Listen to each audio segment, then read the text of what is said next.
The cafe smelled like burnt coffee and rain-soaked coats, the kind of place people went when they didn't want to be seen. It sat between a closed bookstore and a tailor shop that hadn't changed its display since 2009. Ayan had walked past it hundreds of times, but today his feet carried him inside without asking permission. He chose the corner table, the one farthest from the door, where the light barely reached. His phone lay face up beside his cup of tea, the screen still glowing with the email that had shattered his morning. "We regret to inform you." He had read it at least 20 times, as if the words might rearrange themselves out of pity. 3 interviews. 2 months of waiting. 1 promise-filled call that made him believe things were finally turning around. And now gone. Just like that. Ayan wrapped his hands around the cup, though the tea had already gone cold. He didn't notice. His thoughts were louder than the room. Rent was due in 2 weeks. His mother's voice echoed in his head, gentle but worried. His friends were moving forward, new jobs, engagements, plans. And here he was, 26 years old, sitting in a half-empty cafe, wondering where exactly he had gone wrong.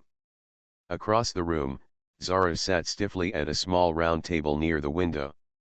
Her back was straight, almost defensive, as if posture alone could keep her from collapsing. In front of her was a cappuccino she hadn't touched, the foam slowly dissolving into a sad, uneven mess. Her engagement ring was gone. The absence felt louder than its presence ever had. Just last night, she had believed her life was settled. Predictable. Safe. She and Hamza had been together for 3 years, long enough for families to meet, for wedding dates to be whispered, for her future to feel planned. Then came the argument. The words neither of them could take back. The realization that love alone wasn't enough when values didn't align. "It's better to end it now," he had said, voice calm, almost rehearsed. She hadn't cried then. She had nodded. Agreed. Held herself together like glass glued too tightly. Now, sitting alone in the cafe, the tears pressed against her eyes, begging for release. Zara stared out the window, watching raindrops race each other down the glass. She felt like one of them, sliding, slipping, with no control over where she would land. Her phone buzzed with messages she didn't have the energy to open. Questions. Sympathy. Shock.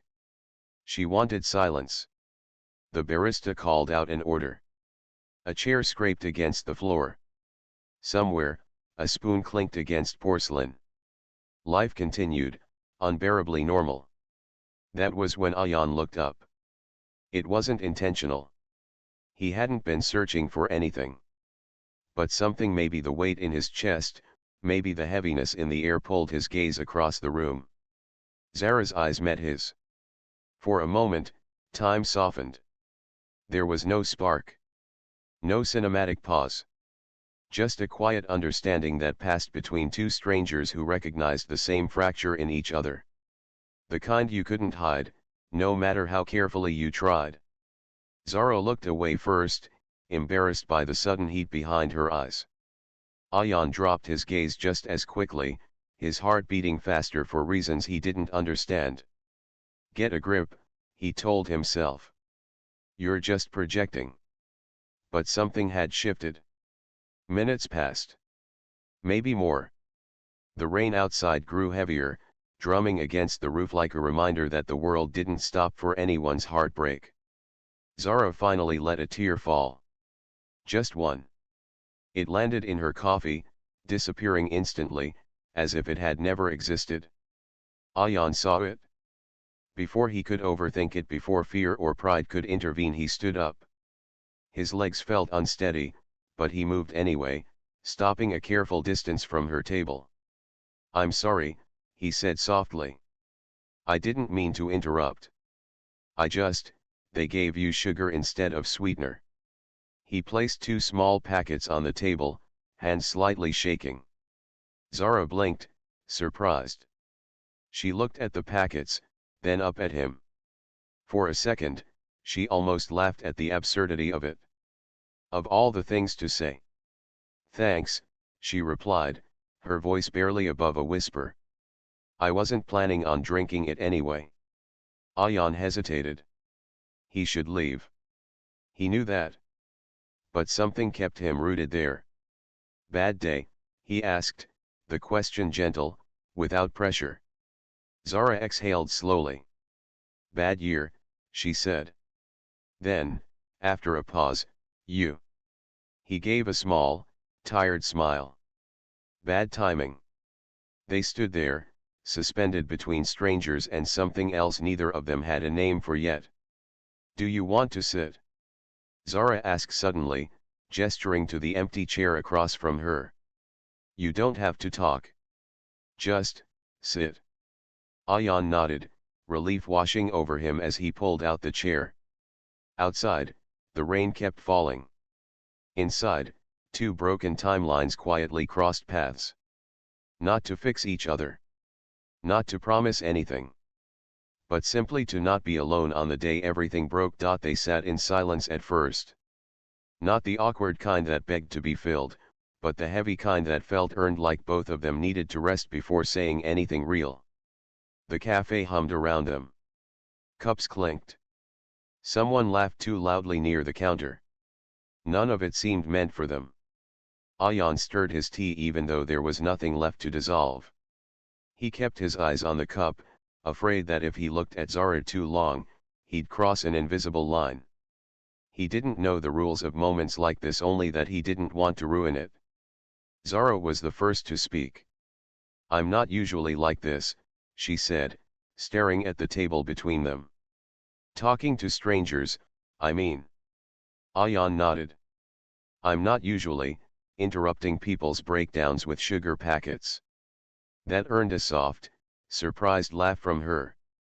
It came out before she could stop it, light but fragile, like glass chiming in the wind. She covered her mouth, almost apologetic. Sorry, she said. Don't be, he replied quickly. It's nice. The laugh, I mean. The air shifted just slightly. Less heavy. Less sharp. They exchanged names then, quietly, as if saying them too loudly would make the moment disappear. So, Ayan said after a pause, do you want to talk about it? Or would you rather pretend we're two normal people having a normal afternoon? Zara considered the question. She thought of the messages waiting on her phone, of the explanations she didn't yet have words for. She was tired of pretending.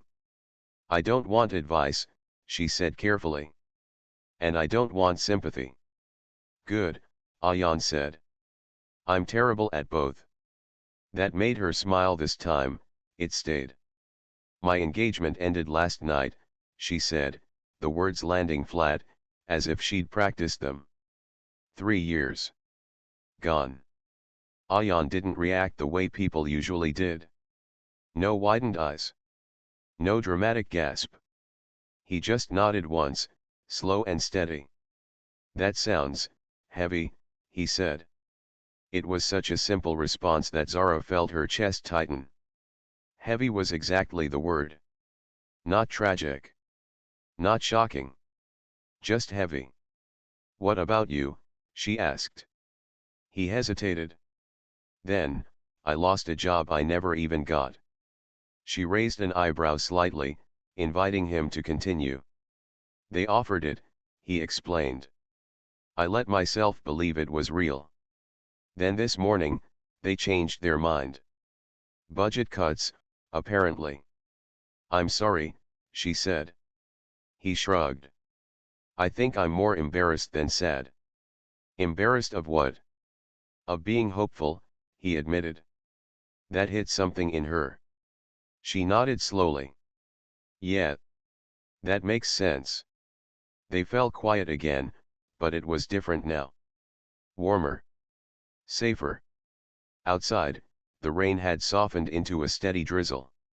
Zara wrapped her hands around her cup, finally taking a sip. It was lukewarm and bitter, but she didn't mind. You know what's strange, she said. I thought today would feel louder. More dramatic. But it just feels empty. Ayan leaned back slightly. Like all the noise happened before, and now you're just standing in the aftermath. She looked at him, surprised. Exactly that. He smiled faintly. I think we're both standing in the ruins of plans we trusted. The word we lingered between them. Minutes turned into an hour without either of them noticing. They talked about small things, where they grew up, which books they never finished, how neither of them liked overly sweet tea.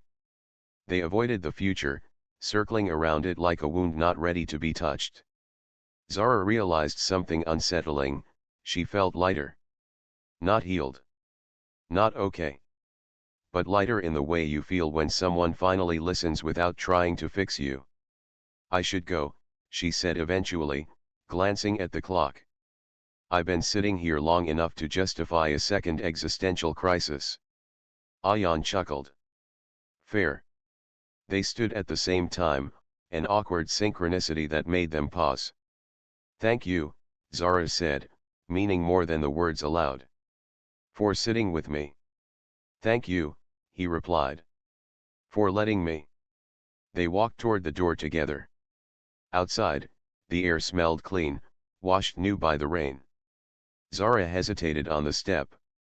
I come here sometimes, she said, as if testing the thought out loud. Usually around this time. Ayan nodded. I walk past it every day. A beat.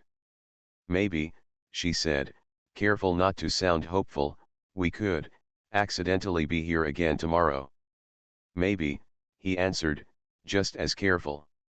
They parted ways without exchanging numbers, without promises, without certainty. But as Ayan walked home, his chest felt less tight. And as Zara stepped into the fading afternoon, she realized something unexpected. For the first time since everything fell apart. She wasn't carrying it alone. They did, in fact, accidentally meet again. The next afternoon, the rain was gone, replaced by a shy winter sun that filtered through the cafe windows like it wasn't sure it was welcome. Zara arrived first this time. She chose the same table by the window, unsure whether she was hoping Ayan would show up or preparing herself for the disappointment if he didn't. She told herself it didn't matter. It mattered anyway. When the door opened and Ayan stepped in, scanning the room with quiet uncertainty, something in her chest loosened. He spotted her almost immediately and smiled, small, real, unforced. Looks like our accidents are consistent, he said, pulling out the chair across from her. Must be fate, she replied lightly, then winced at the word. Or habit. Habit is safer, he agreed. They ordered the same drinks as yesterday without discussing it. The familiarity startled them both. This became their rhythm. They didn't call it anything, didn't plan it, didn't label it as something worth protecting. They just kept showing up. After work hours that stretched too long. After interviews that went nowhere. After days that felt heavier than they should. Some days they talked a lot. Other days, they sat in companionable silence, watching people pass by outside the window and inventing stories about them. A woman with a red scarf became a poet. A man checking his watch too often was definitely lying to someone he loved. In those small, unimportant games, laughter returned slowly, carefully. Ayan started bringing a notebook with him. At first, Zara thought it was for work. Then one day, when he left it open on the table, she saw messy handwriting and half-finished sentences that looked nothing like professional notes. You write, she said. He froze, then nodded. I try. What kind of things? He hesitated. Then slid the notebook toward her. The kind that don't have a purpose yet. She read a paragraph about standing at a bus stop and feeling like life was constantly arriving for everyone else. It was raw and unpolished and painfully honest. This is good, she said quietly. He shook his head. It's just thoughts.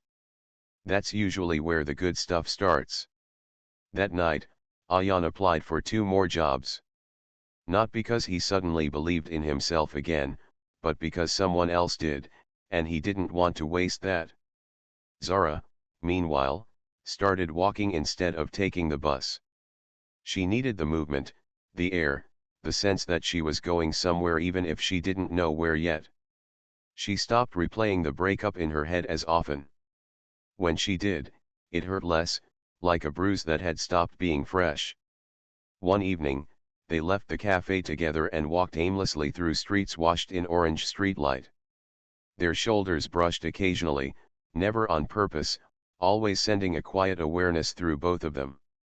"Do you ever feel guilty for being okay?" Zara asked suddenly. Ayan thought about it. "Yeah. Like if I start feeling better, it means what I lost didn't matter." She nodded. "Exactly. But maybe," he said slowly, "feeling better is proof that it did. That it changed us. And we survived it." She stopped walking and looked at him then, really looked at him. At the tired kindness in his eyes. At the way he chose his words carefully, like they mattered.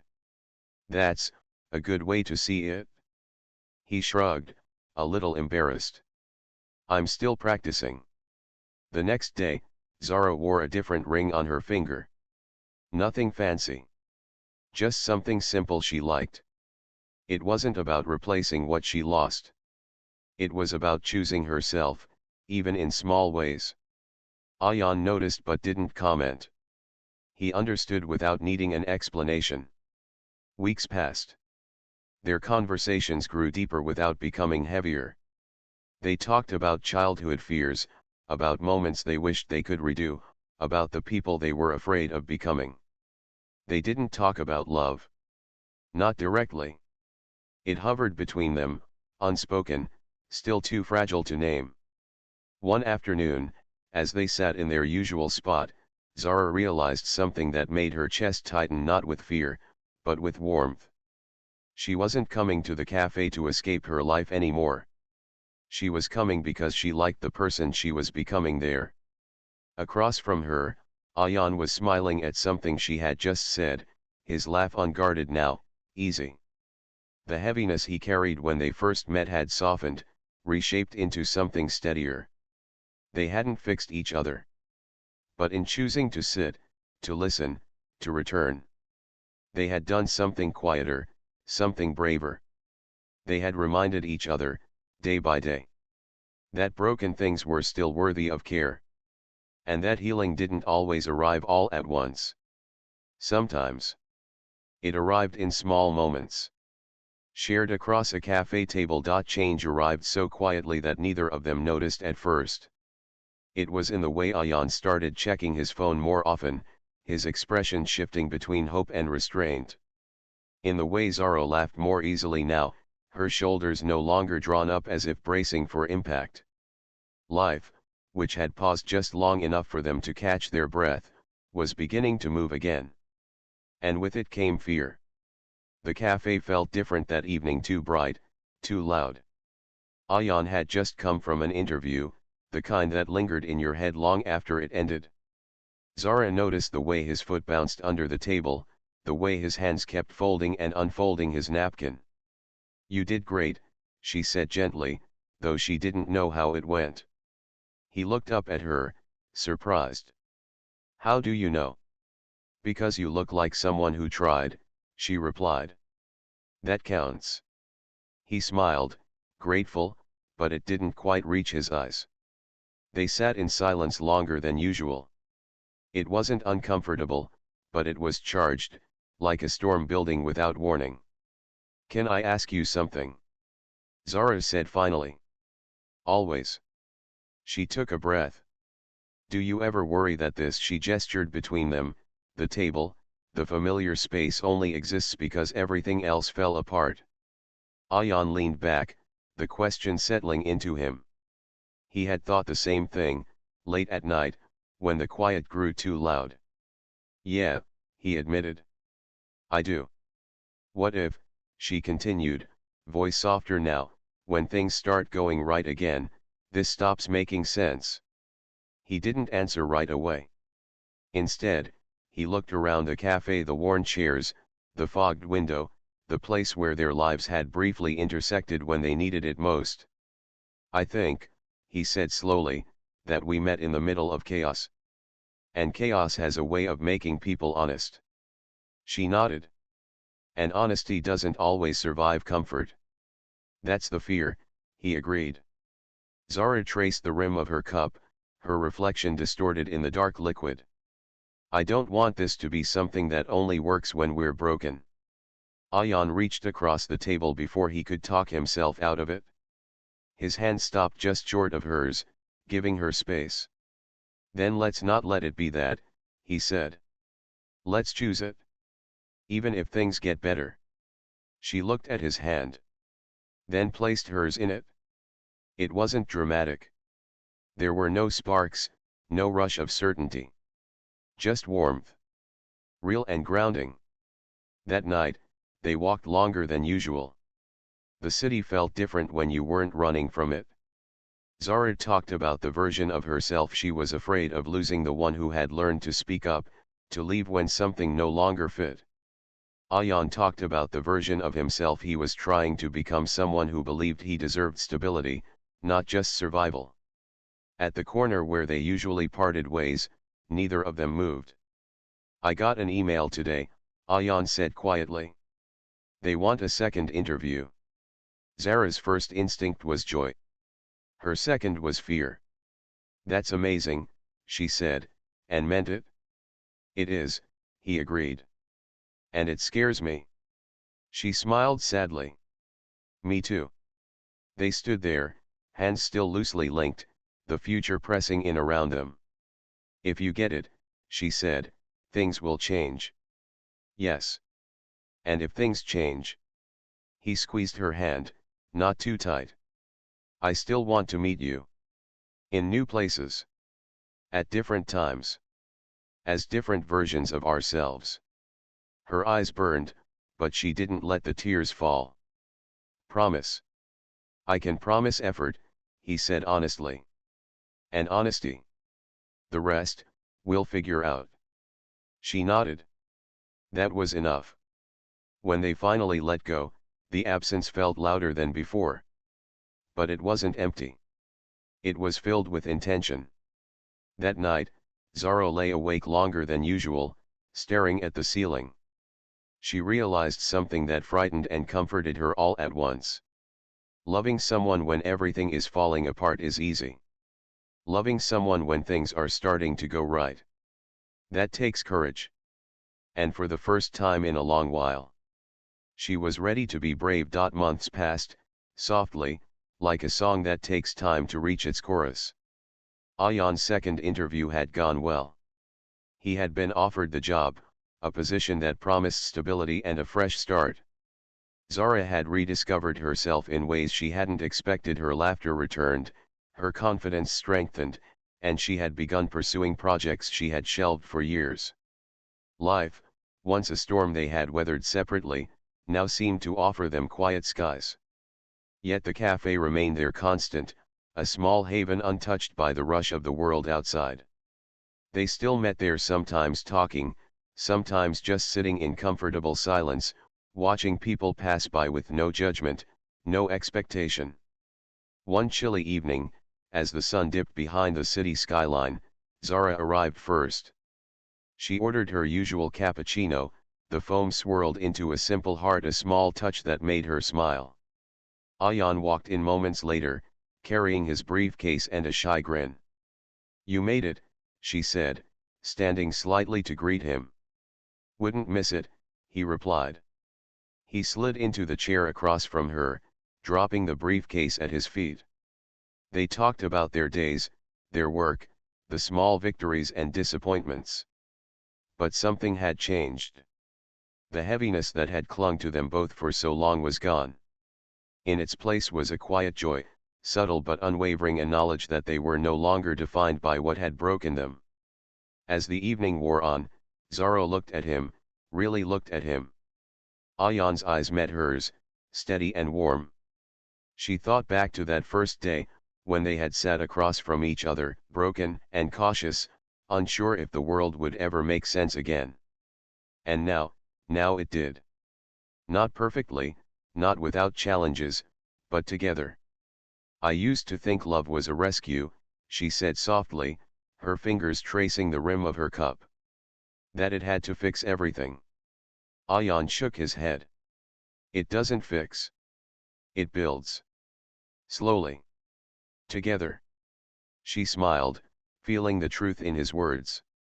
It had been months of small moments, laughter shared over burnt tea, quiet walks in the rain, honesty exchanged without judgment. And in all those moments, love had grown. Not suddenly. Not explosively. But steadily, with intention and care. Outside, the city lights flickered on, casting golden reflections across the cafe windows. Ayan reached across the table, taking her hand in his. She didn't hesitate. The warmth spread between them, comforting and real. Life still isn't perfect, he said quietly, but it's better because we're facing it together. Zara nodded. Better, yes. And maybe that's enough.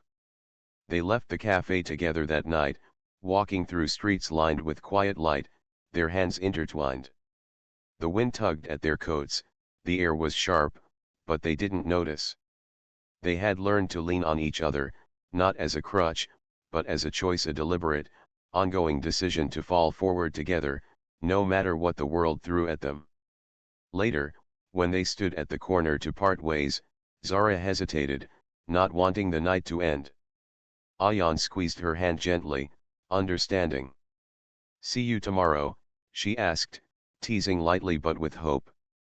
Tomorrow, and every day after that, he promised. And as they walked away, hearts steady and unburdened, they knew something simple yet extraordinary: love was not about escaping pain. It was about choosing someone, day after day, in the middle of life's messiness, and falling forward together, stronger, braver, and unafraid. For Ayan and Zara, the world had finally stopped falling apart.